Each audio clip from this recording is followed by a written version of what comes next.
This is Democracy Watch. Mark, with all of these Texas Democrats having fled the state, now the threats from Governor Greg Abbott have begun to surface. And so I'm going to put one right here on the screen. He wrote, "This truancy ends now. The derelict Democrat House members must return to Texas and be in attendance when the House reconvenes at 3 p.m. on Monday. For any member who fails to do so, I will invoke Texas Attorney General Opinion number KP0382 to remove the missing Democrats from membership in the Texas House.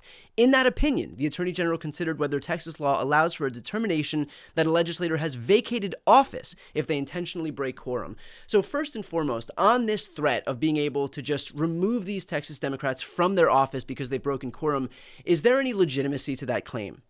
No, this is an empty threat by a desperate man. You know, he thought that he was going to pull off this scheme and do Donald Trump's bidding and that Democrats would just roll over.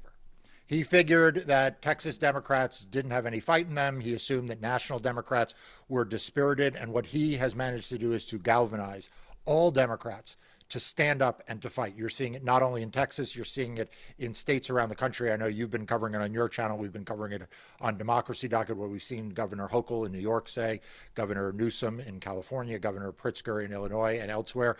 And so, no, this is an empty threat that he is issuing.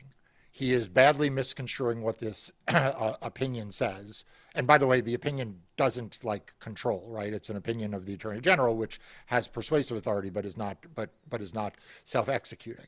What he can try to do is go to a state court judge, go to the state courts in Texas, and try to have them find that the seats have been abandoned.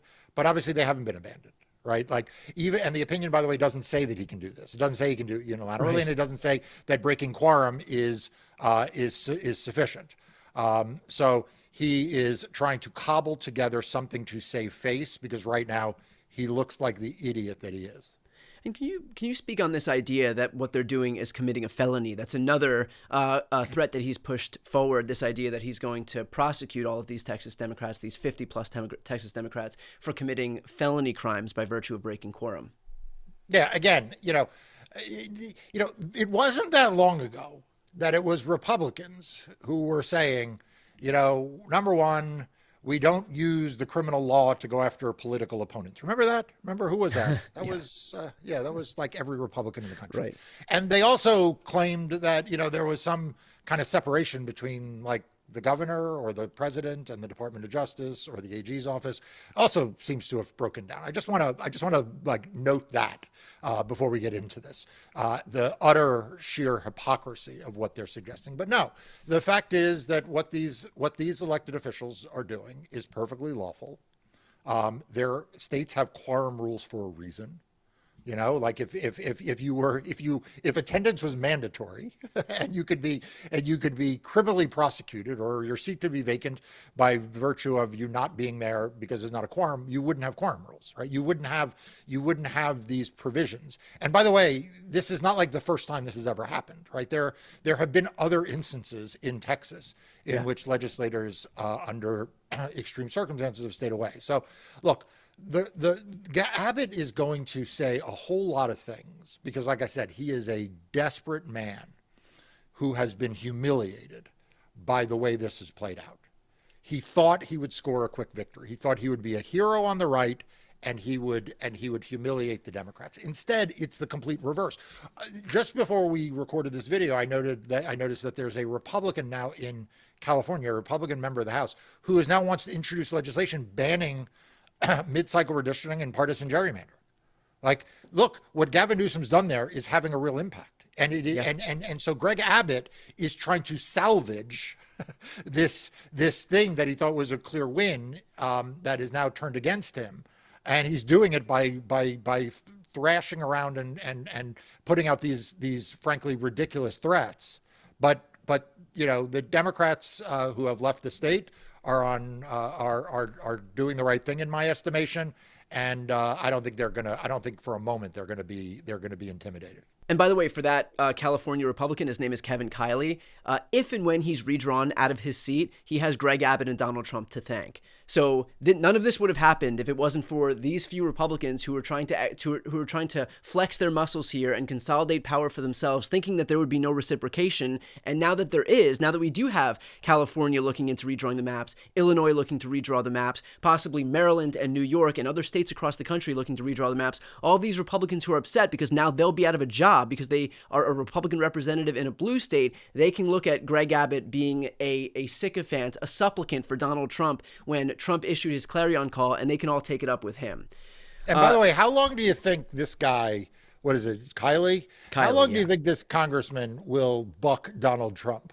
Like, could you imagine if let's say Democrats put a bill on the floor and Donald Trump came out against it and Mike Johnson came out against it? You think this guy Kiley's really going to stand up to Donald Trump? He'd fold like a cheap suit. Correct. And even in his tweet where he attacked the idea of mid-cycle redistricting, still wouldn't bother calling out Trump and Greg Abbott, even though that's what set this all off. He was just he just looks at this in a vacuum. This is all the Democrats' fault, even when the whole reason for this is Greg Abbott listening to Donald Trump during their power grab.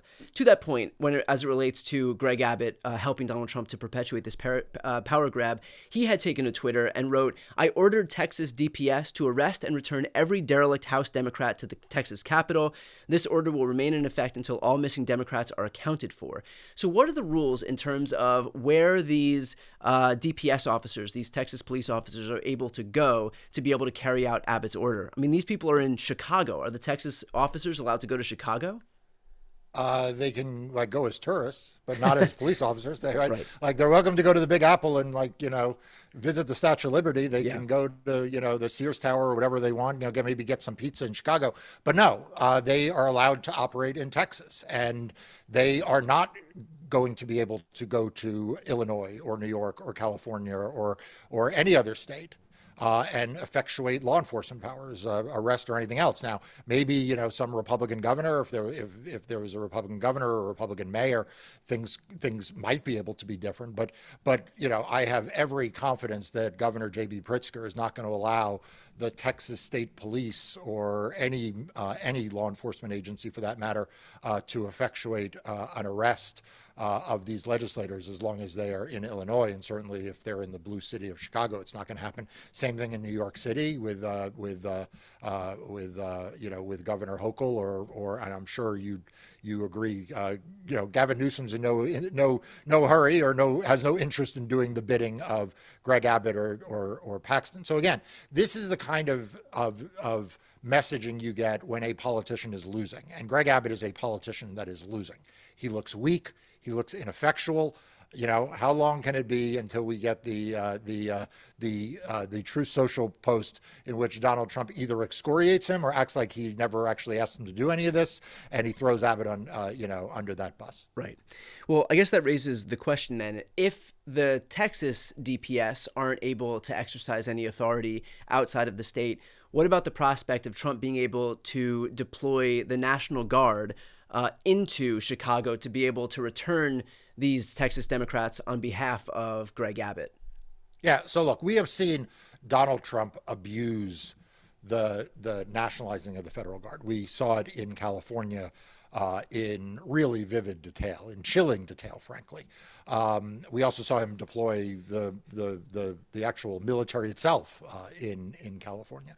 But they are not, even when he federalizes the National Guard, they're not allowed to act as law enforcement, right? They are not there to effectuate the arrest of people for other states. So, will Donald Trump try a stunt like that?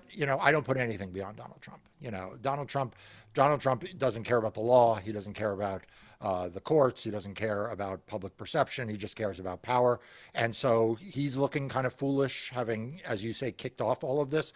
And wouldn't it be something if at the end of all of this, the losers in redistricting, as you say, are a bunch of Republicans in states like California and New York, and Donald Trump winds up looking like the ultimate loser for having instigated this. And so, as he faces that prospects, I think there are two choices. Number one, as I mentioned, he could disavow the whole thing and act like he had nothing to do with it, or he could double down, triple down, and do the kind of theatrics that you're talking about.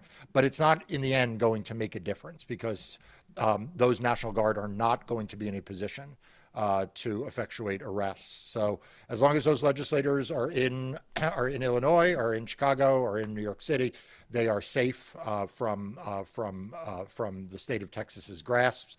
The question, I think, Brian, and I know you've done some interviews on this, is how long does this last? How long do these legislators stay out? How long does Greg Abbott keep this charade on? And I think the answer to that is they're pretty clear-eyed about how long this might last. And the reality is that we're going to get up to the point at the end of this year and heading into January, February, March of next year where these ballots already have to be printed so that folks can start voting in these primaries. And so as you look at November, December, that is really the deadline. And so I asked James Tallarico, Texas representative, in my interview with him that was recorded yesterday. I asked him how long they intend to stay. And, look, I don't think that they wanted to come out and say how long exactly they might plan on staying, but he said he packed a pretty big bag. I don't think any of them are doing this knowing that it's going to be 1 week and then capitulate. I think if they're going there, they know full well that this is for the long haul. And so I think they're pretty clear-eyed about the amount of time this might take, and that we may very well be looking at these folks staying in Chicago or any other city that they're in for the better part of the rest of 2025. Right. By the way, I just want to say one real quick thing. Good on them, because these people these are not wealthy national senators and members of Congress or cabinet officials. These are folks who get paid $600 per month. They have a $7,200 annual salary. And of course, a lot of them have other jobs, which they're not going to be present for. And if they have kids or they're taking care of elderly parents or relatives, they're not going to be there for that either, which means maybe their spouses have to do it, which means that their spouses might be taking care of kids and doing their other job to be able to support the family. So again, these are not folks who have a ton of disposable income to be able to spend on this, and they're not folks who don't have other responsibilities. And so good on these people for getting out there, knowing that it may very well be into November or December that they have to do this, while we're frankly not seeing that level of fight from Democrats who have every resource at their disposal. Right. And look, I think you make a couple of really important points that I just want to highlight. The first is that Texas has an unusually early deadline for declaring candidacy. You mentioned December, and that may strike a lot of the listeners or the viewers of this video as strange, like, oh my God, by the time you get to December already? And the answer is, in Texas, yes. Like, there are some states that hold very late primaries and they have very late qualification periods. So in some states, this could go on. You could have ballots reprinted or not even printed for the first time, in March, April, May. But that's not true in Texas. Texas, the process kicks off very early. And the reason why that's important, and Brian, this is why I think this is so critical, is that it actually flips the political risk to Republicans. Because actually Gavin Newsom has more time than Greg Abbott does. So you could very well wind up in a world in which by the time you get to November, right, Gavin Newsom is passing a ballot initiative that is fundamentally shifting what the map in California looks like. And then by the time you get to December, it's too late for Republicans to do anything in Texas. Yeah. Right. So that's why this frustration and desperation that I mentioned earlier on about what Greg Abbott is up to, I think that they can understand the legal parameters to this and the political timeline of this, as well as I'm explaining it to you, and you and I are talking about it. And it is possible that the real losers in all of this will wind up being those Republican members of the House, like the one who posted that on social media, because Gavin Newsom's got more time than Greg Abbott does. Right. That is an excellent point that I didn't even consider. And the reality is, I mean, who knows? Maybe this will signal the sea change and Kevin Kiley will get his national legislation to ban partisan gerrymandering, and we'll have all of these good government Republicans suddenly sprinting to the negotiating table so that they can salvage some of their seats for this upcoming midterm cycle. So with that said, we will look, of course... and I'm not going to say that Democrats shouldn't go along with that. Okay. But, you know, before Democrats need to keep the pressure going here. You know, before we get too excited that Republicans want to make a deal, you know, I don't believe it. I don't buy it. I think it's bullshit. And so, you know, I know you agree with me on this, but I just want, you know, people out there, you know, we got to keep pushing forward and not allow, you know, the murmurings of a, you know, how many times has Susan Collins or, you know, or Lisa Murkowski or Tom Tillis most recently muttered something, and all of a sudden hearts go a flutter that there is going to be bipartisanship. I don't buy it. Right. The reality is we have given more than enough opportunities for them to reciprocate good governance. They have refused every single time. We, at this point, you know, it's on us if we decide to believe people who have proven to us, who have broadcast to us that they're not willing to act in good faith, that they're not willing to be partners in democracy. The fact that they're going forward with this scheme and that no national or statewide Republicans are bothering speaking out about this goes to show that they are not in this to protect democracy. They are not partners in democracy, and we assume that they will be, or that they have the capacity to be, at our own peril. So I think that, to your exact point, we move forward, we be as aggressive as possible, knowing that there are only bad actors there who are looking to undermine democracy at every turn. With that said, we will, of course, stay on top of this issue as it continues to play itself out. We'll see what Greg Abbott opts to do next, but it's been pretty clear from the Texas Democrats' perspective that they are unmoved by his threats. And given your explanation as to why, it pretty much makes sense. So for everybody watching, please also make sure to subscribe to Democracy Docket, which is Marc's YouTube channel. He has been covering this extensively, so I'm going to put the link right here on the screen and also in the post description of this video. Very important to subscribe, watch some videos, elevate his voice and the voice of his team in the algorithm. I'm Brian Tyler Cohen. I'm Marc Elias. This is Democracy Watch.